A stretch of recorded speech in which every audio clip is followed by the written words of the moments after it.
Well, they say a win's a win, and that's certainly what how Arsenal are going to look at this one tonight. They've beaten West Ham 2-1 here at the Emirates in a performance that was, I'm not even sure quite how to describe it, scrappy, under par, disappointing, but they've got the win, so ultimately they've gone home happy. But if the win at Fulham last weekend was a positive signs of where things are going at the moment for Arsenal, this was a bit of a wake-up call, really. There's still an awful long way to go. This was almost a bit of a flashback to the Unai Emery era for me. Arsenal really, really poor, basically from the first whistle. Just couldn't get going, giving the ball away, letting West Ham get a foothold in the game, and from that point on it was just always a real struggle for them. And the midfield area, which we've all talked about, we all know Arsenal are looking at bolstering their options in midfield. And that would just really let them down today. I think Xhaka and Ceballos have been really good under Arteta, certainly since lockdown. But tonight they were under par. They were off it. The radar was off. Xhaka gave a ball away really early on, and it sort of set the tone for the rest of the game, really. And because of that, because of the fact that they were both off, just sort of a little bit under par, certainly going forward they struggled. The forwards were left isolated. Willian obviously so good against Fulham. He didn't produce the same sort of level of performance at all as he did at Fulham last weekend. And with the midfield lacking and Ceballos being able to get up in support, and Aubameyang and Lacazette were often less isolated, and it just resulted in a really poor performance for Arsenal. But they've got the win. Lacazette obviously getting a goal was the only moment of quality in the first half from Arsenal. Really was the goal, and it was a really good goal as well. Saka playing the ball in from Aubameyang to the left, brilliant ball from Aubameyang. And Lacazette heading home, his 50th Arsenal goal. It's his 5th goal in his last 8 Premier League starts for Lacazette as well. So he's beginning to find the net with a bit of regularity again, which is a big boost for Arsenal because they need Lacazette scoring.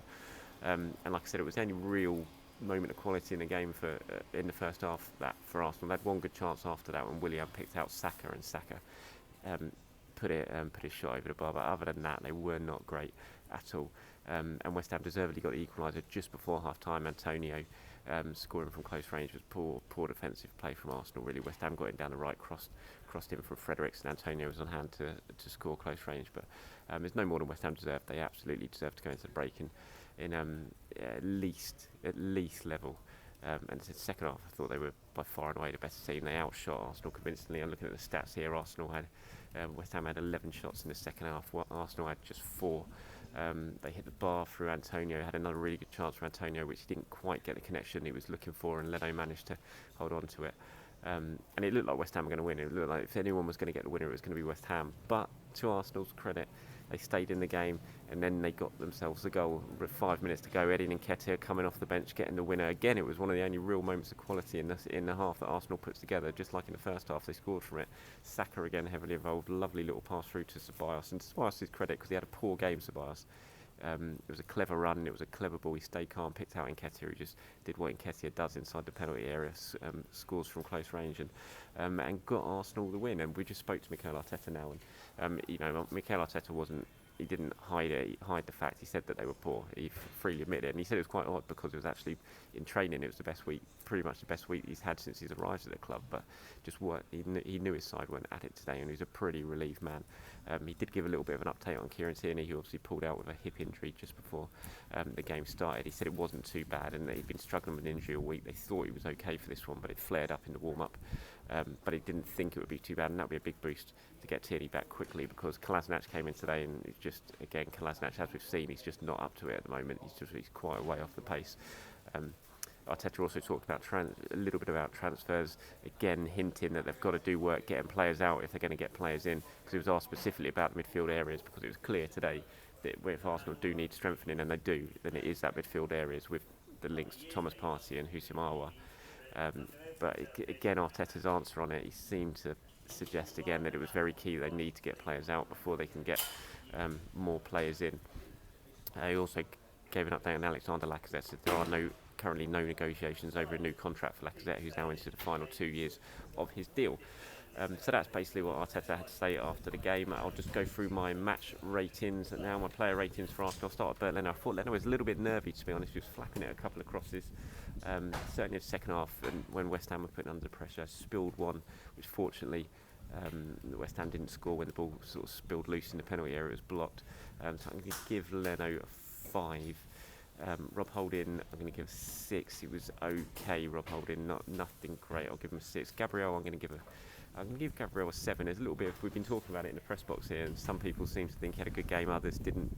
Thought he was given real troubles by Antonio, and he was. Antonio troubled him, but Antonio's going to trouble any defender. He's a big, powerful unit. But I thought Gabriel stood up to the battle pretty well.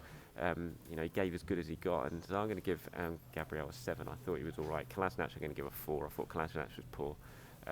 Perhaps you've got to caveat it with he came in really late, maybe wasn't expecting to start, but still pretty poor performance from Kolasinac.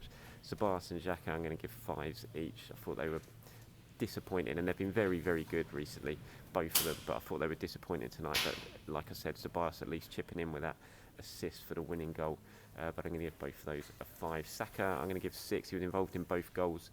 He was certainly he was one of Arsenal's brighter performers, and there weren't many of them, but I thought Saka was fairly bright, and those 2 moments of quality helped Arsenal get both goals. So I'm going to give Saka I'm going to give him a 6. It would be a 6.5 if I gave out 0.5s, but I'm not, so I'm going to give him a 6. Bellerin, I'll give Bellerin a 5. Thought he was average, like pretty much everyone. Willian, disappointing for me. 5 for Willian. Couldn't really get into the game. I'm going to give Lacazette a 6 for his goal. Certainly, I thought Lacazette was decent in the first half, faded away a little bit in the second half, so I'm going to give him a 6. And Aubameyang a 6 as well. Couldn't really get in the game. Had one chance after the winning goal had gone in, which he put straight at Fabianski, but it's a very good cross for the winning goal. So I'm going to give him a 6. But I think Gabriel's going to get my man of the match today. I thought Gabriel played well. Like I said, battled well against a very physical Antonio. Gave as good as he got. So I'm going to give Gabriel my man of the match. In terms of the substitutes who came on, Nicolas Pepe, I thought was pretty disappointing when Pepe came on. He had a good couple of chances to run at his man, miscontrolled it, didn't really take advantage of those situations. Give Pepe a 5, Luiz a 5. I'm going to give Eddie. Eddie's got to get a 7 for me just because he came on and scored the winning goal. Didn't really do too much else, but when you're a striker and you come on with 10 minutes to go and you score the winner, then you've got to get a 7 for me. So Eddie gets a 7, but Gabriel is my man of the match. So thanks very much for watching, everyone. Signing off from the Emirates. Arsenal 2, West Ham 1.